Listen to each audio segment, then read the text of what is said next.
क्या फीवर होने पे जीफी, डायरिया होने पे O2 या नॉर्मेट, या गला खराब होने पे ऑगमेंटिन या एमॉक्सिक्लेव एंटीबायोटिक्स का इस्तेमाल कर रहे हैं? क्या आप अपने बच्चे के बीमार होने पे डॉक्टर्स का 3 महीने पुराना 6 महीने पुराना प्रिस्क्रिप्शन उठा के उन्हीं दवाओं को फिर से रिपीट कर रहे हैं? अगर आप ऐसा कर रहे हैं तो दोस्तों ये वीडियो आपके लिए मैं बना रहा हूँ। मैं डॉक्टर मिर्जा वकार बेग, आपका पीडियाट्रिशियन, आज एंटीबायोटिक मिस यूज के ऊपर अपना वीडियो बना रहा हूँ।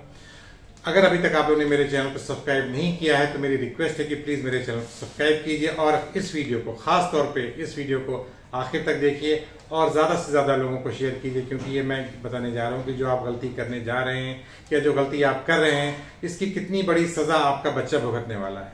दोस्तों, इंडियन एकेडमी ऑफ पीडियाट्रिक्स ये हफ्ता एंटीबायोटिक अवेयरनेस वीक हम लोग मना रहे हैं, जिसमें हम लोग का मकसद है कि हम लोगों को अवेयर करें कि जो गलतियां आप कर रहे हैं उसके क्या नुकसान हो सकते हैं।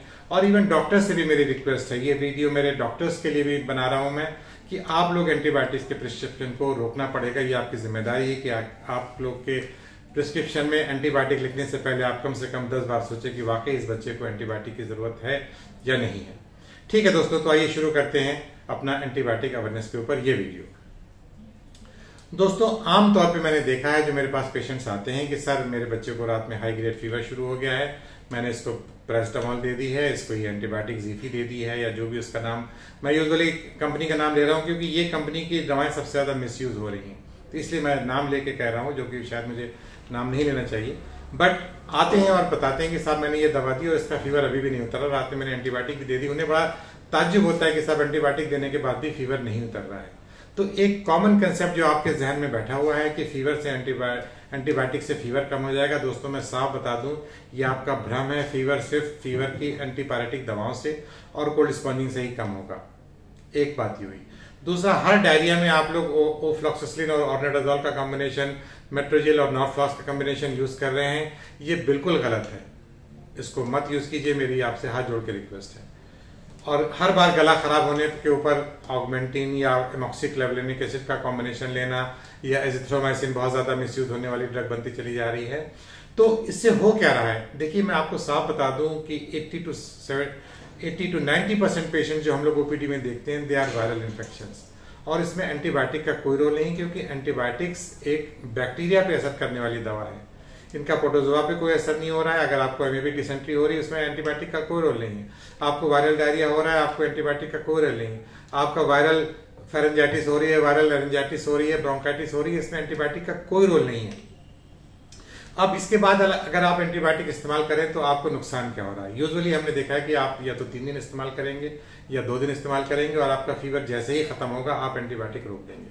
तो एंटीबायोटिक का प्रॉपर आपने कोर्स पूरा नहीं किया।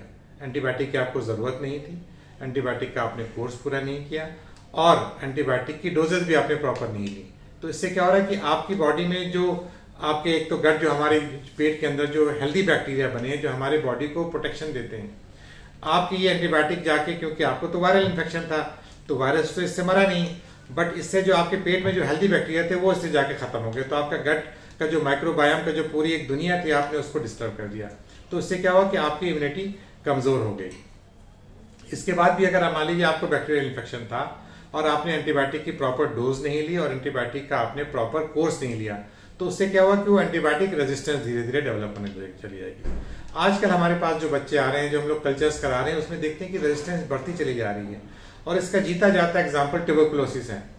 टीबी की दवाएं इतनी ज्यादा मिसयूज हुई कि जिसको टीबी होती थी उसको टीबी की दवा मिलती नहीं थी और सस्पिशन के बेसिस पे हर इंसान को टीबी की दवाएं खिलाई जा रही थी।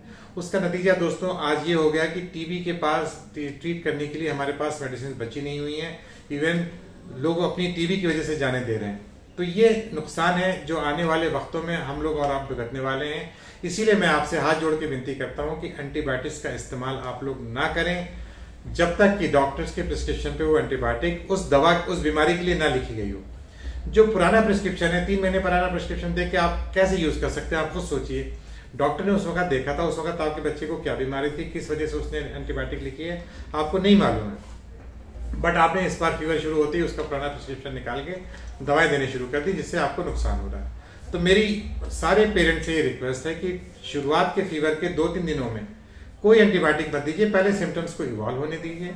उसकी डायग्नोसिस बनने दीजिए, फिर उसके बाद ब्लड टेस्ट कराइए। अगर उसमें कोई इन्फेक्शन आता है, मान लीजिए यूटीआई है या फेरेंजाइटिस है या टॉन्सिलाइटिस है, तो आपका डॉक्टर खुद आपको एंटीबायोटिक देगा, और जो एंटीबायोटिक को दे रहा है उसको प्रॉपर डोजेज में लेना और प्रॉपर ड्यूरेशन के लिए लेना, ये सबसे महत्वपूर्ण चीज है। इससे आप रेजिस्टेंस से होने को रोक सकेंगे।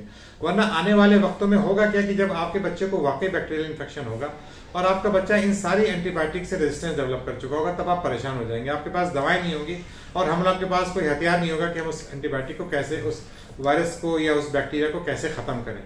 तो प्लीज एंटीबायोटिक अवेयरनेस वीक में मेरा मैसेज पेरेंट्स के लिए है कि आप लोग एंटीबायोटिक के मिसयूज को रोकें। जब तक आपका डॉक्टर प्रिस्क्रिप्शन पे नहीं लिख रहा है इस बार की बीमारी को देखते हुए, आप यूज नहीं करेंगे। अब आते हैं डॉक्टर्स के ऊपर। डॉक्टर्स के लिए भी ये बहुत जिम्मेदारी का है। जो एक प्रिस्क्रिप्शन आप लिख के अपनी ओपीडी में बैठ के लिखते हैं, आप ये समझिए कि जैसे कि मैंने बताया कि उसको पेशेंट अगले आने वाली बीमारियों में यूज करता है। आपके प्रिस्क्रिप्शंस को जो जूनियर डॉक्टर्स हैं, जो झोला छाप डॉक्टर्स हैं, जो एमबीबीएस प्रैक्टिशनर्स हैं और भी कई डॉक्टर्स हैं, उस प्रिस्क्रिप्शन को देख के वो फॉलो करते हैं कि भाई फला डॉक्टर ने, डॉक्टर बेग ने ये दवाएं लिखी थी इस बीमारी के लिए, चलो हम भी यही दवाएं प्रिस्क्राइब कर देते हैं। तो ये नहीं समझिए कि आपका एक प्रिस्क्रिप्शन सिर्फ आपका उस पेशेंट के लिए नहीं है, ये आपका प्रिस्क्रिप्शन मल्टीप्लाई होता रहता है, जो कि कई डॉक्टर्स भी उसको लिखते हैं उन दवाओं को, कई पेशेंट्स उसको देख के यूज करते हैं। वो आज कहते हैं कि अच्छा भैया ये मैं तुम्हें व्हाट्सएप कर रही हूँ, डॉक्टर बेग ने मुझे ये दवाई लिखी थी जब मेरे फीवर को, खांसी जुकाम, मेरे बच्चे को खांसी जुकाम हुआ था, तुम भी अपने बच्चे को यूज कर लो। तो मेरा लिखा हुआ एक प्रिस्क्रिप्शन मैं समझता हूँ कि 100 बार मिसयूज हो सकता है। तो ये हर डॉक्टर से मेरी अपील है, मेरी रिक्वेस्ट है कि एंटीबायोटिक लिखने से पहले आपको कम से कम 10 बार सोचना पड़ेगा कि यार वाकई मुझे इस बच्चे को एंटीबायोटिक की जरूरत है, क्या मैं इस बच्चे को बगैर एंटीबायोटिक के ठीक कर सकता हूँ।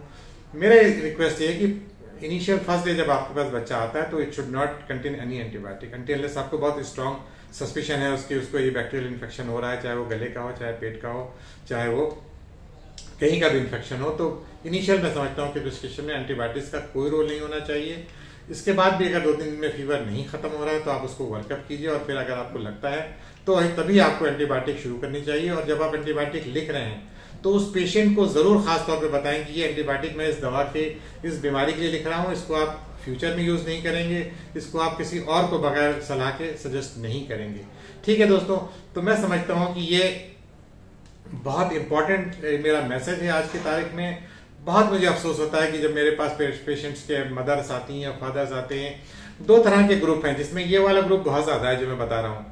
एक पेशेंट आता है कि अगर आप जब उसको मान लीजिए एंटीबायोटिक आप लिखते हैं, किसी आपको सस्पिशन हो रहा है, आपको टॉन्सिल्स में फॉलिकल्स दिखाई दे रहे हैं, आपने कहा कि इसको टॉन्सिलाइटिस और मैं एंटीबायोटिक लिख रहा हूँ, तो वो बड़े चौंक जाते हैं कि साहब एंटीबायोटिक आप लिख रहे हैं। तो मैं उनको ये बताता हूँ कि भाई एंटीबायोटिक का इंडिकेशन है इसलिए मैं लिख रहा हूँ। तो ये वाला ग्रुप खैर बहुत कम है जो एंटीबायोटिक से थोड़ा परहेज करना चाहता है, बट एंटीबायोटिक का मिस यूज करने वाला ग्रुप बहुत ज्यादा है। तो मेरी आप लोगों से इस एंटीबायोटिक अवेयरनेस वीक में सबसे गुजारिश है कि प्लीज एंटीबायोटिक के मिसयूज को रोकिए। ये हमारे वो हथियार हैं जिन्हें हम लड़ाई करने में यूज करेंगे। हम लोग बगैर लड़ाई के उसको यूज कर रहे हैं तो जाहिर सी बात है इसकी रेजिस्टेंस डेवलप हो रही है। इससे एक नए नए तरीके के बैक्टीरिया पैदा हो जाएंगे जो कि आने वाले वक्त में आपके बच्चों को जब इन्फेक्शन होगा तो काम नहीं करेंगे। ठीक है दोस्तों, तो मेरे इस वीडियो को ज्यादा से ज्यादा शेयर कीजिए, जो मैंने गलतियां पॉइंट आउट की हैं उसको मत कीजिए, और अपने बच्चे का फ्यूचर को सिक्योर कीजिए, उसकी हेल्थ को सिक्योर कीजिए। आप अपने बच्चे के जीवन से प्यार में भी नहीं खिलवाड़ कर सकते, अनजाने में खिलवाड़ नहीं कर सकते। ये एक तरह का आपका अनजाने में अपने बच्चे के जीवन से खिलवाड़ है, इसको रोकिए। Thank you, bye bye, take care, see you.